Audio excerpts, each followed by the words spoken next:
There's a representative landsman from Ohio who said, quote, "Why are we being asked to ban American officials from trying to stop propaganda from foreign adversaries like Putin?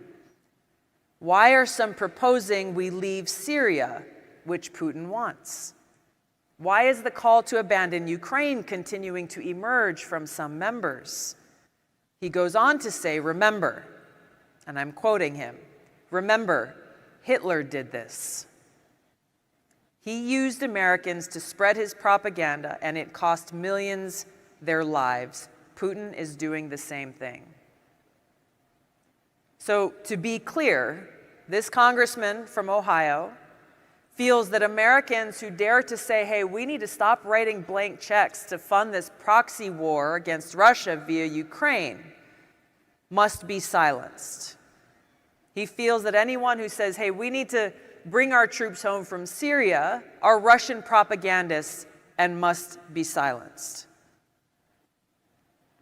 This is dangerous because this is coming from people who are in great positions of power to actually act on this nonsense. Now, so far, the Senate has refused to take up this legislation that was passed by Republicans in the House. The court has taken action, banning the federal government from having any contact with social media companies for the purpose of censoring free speech. The Biden administration's response, again, was very bold. They are blatant. They're not even trying to hide it. They said that they're challenging this ruling because they're concerned it will limit their attempts to counter domestic extremism. Who gets to say what domestic extremism is? Well, we can look to them because we know what they say. President Biden declared MAGA Republicans and Trump supporters as the greatest threat to our democracy. Maybe they're referring domestic extremists to the, quote, radical traditional Catholics that the FBI has deemed a threat. Why? Well, in part because they prefer traditional Latin Mass.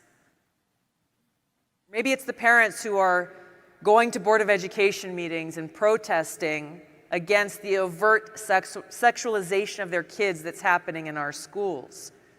Or those who stand up and protest the irreversible mutilation of our kids in the name of gender-affirming care.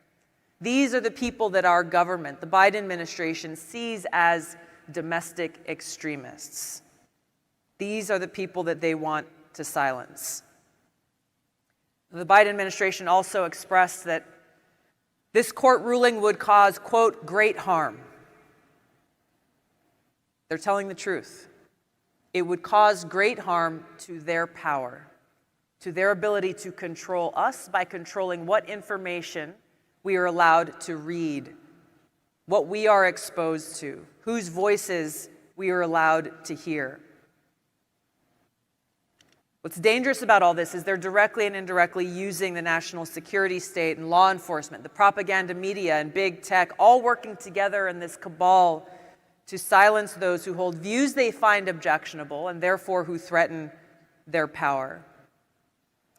They try to intimidate us into silence, into self-censorship by using their smear, attack, and destroy tactics.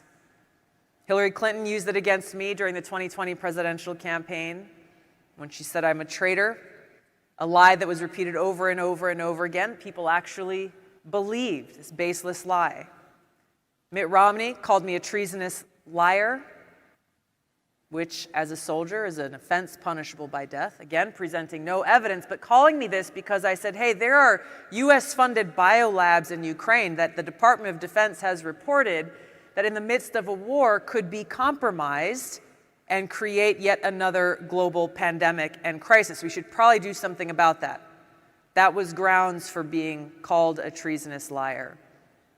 Anyone who stands up and says, hey, we should not be the policemen of the world. We should not be waging regime change wars around the world. Their label for us is you're a dictator lover. You're a stooge for whatever dictator is in question.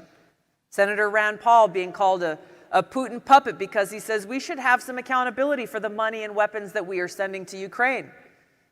reasonable request in the wake of all of the waste and fraud and abuse that we saw for the last 20 years in Afghanistan and Iraq. We're seeing the same thing happen with Robert F. Kennedy Jr. right now. They're throwing everything but the kitchen sink at him to try to discredit him as a person and call his character into question so that voters don't pay attention to him. They've used these tactics over and over and over again because they work. Most people don't want to go through what we have been through and what we continue to go through. Most people don't want to be called these names. Most people don't want to be on the receiving end of these attacks and therefore resort to self-censorship.